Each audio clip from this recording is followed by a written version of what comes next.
تیمی دەستگای خێرخوازی بەخشین لە ژێڕەنمایی پزیشکان و بە شێوەیەکی تەندروست قوربانی ئەمساڵیان ئەنجامدا. دوای لە توکوتکردنی گۆشتەکان ئامادەکرا بۆ دابەشکردنی بەسەر هەژاران و بێباوکاندا. دەستگای بەخشین توانوێتی ئەو متمانەیە بپارێزێکە چ لە لایەنی شەرعی چ لە لایەنی تەندروستی لە هەردوو لایەنەکەوە بە تەواوی کاری جدی تێدا کردووە. ئێمە لە کاتی سەربڕینی ئاژەڵەکانە مامۆستایانی ئاینی چاودێر بوون و تەماشای دۆخی سەربڕین و چۆنیەتەکەی و ئەو شێوازەی کە سونەتی پێغەمبەری خوا صلی الله علیه و سلم چاودێر بوون بەسەریەوە و لەگەڵ لە دوای سەربڕینیش پزیشکانی ڤێتەنەری لێرە چاودێری سەرەکی پرۆسەکەن و فحسی هەموو ئاژەڵەکان کراوە. پاش ئەوەی کە فحس کراوە مۆری حکومی لێدراوە. پاش ئەوە بە پێشوازێکی تەندروست زیاتر لە 9 سعات بۆ 10 سعات لەناو ساردکەرەوە هەڵگیراوە ئەمجا پشکەکرێ بۆ خەڵکی ئەنێردرێ. ئەو پێشتر بە پلانێکی تایبەتمەند بۆ هەژارەکان بۆ بێباوکەکان بۆ ناوچە جیاوازەکان بەرنامەی بۆ داڕێژراوە ئەمڕۆ کاری لەسەرکرێ.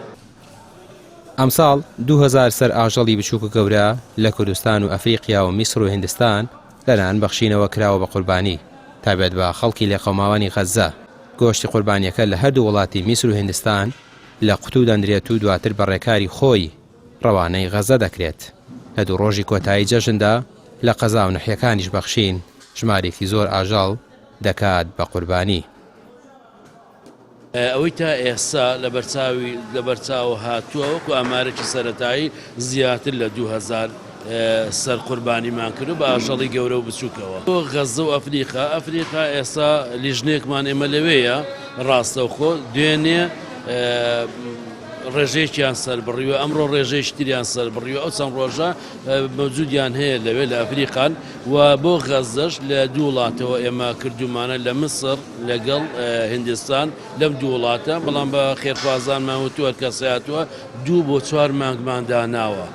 بەڵام ئێمە پارساڵ بە خۆشحاڵیەوە نەگەیشتا 2 مانگەش ئێمە توانیمان زوو بگەینە ناو غەزە. کوشتارگەی شارە زۆر ستایشی تیمی بەخشین دەکات کە بە شێوەیەکی مۆدێرن قوربانیەکەیان ئامادە کردووە و گۆشتەکانیان تەندروست و سەلامەت بووە. ڕێکارە یاساییەکانیان کردووە تەبەر شێکی جوانیان کردووە زۆر هەمووی بەدلە و کڵاو و مێزی جوان و لە شوێنی پاکە هەمووی وردکراوە. ئەمساڵ بەگشتی ڕێژەی قوربانی لە 150 کەمتر بوو لە سلێمانی. هۆکارەکەشی دواکەوتنی موچە و ئەو قەیرانەیە کە لەلایەن هەرێم و عێراقەوە بەسەر خەڵکدا سەپێنراوە. بەڵام سەرباری ئەوەش ژمارێکی زۆری خێرخوازان لە ڕێگەی بەخشینەوە قوربانیەکانیان ئەنجامدا. ڕامیار عوسمان کەناڵی پێیام سلێمانی.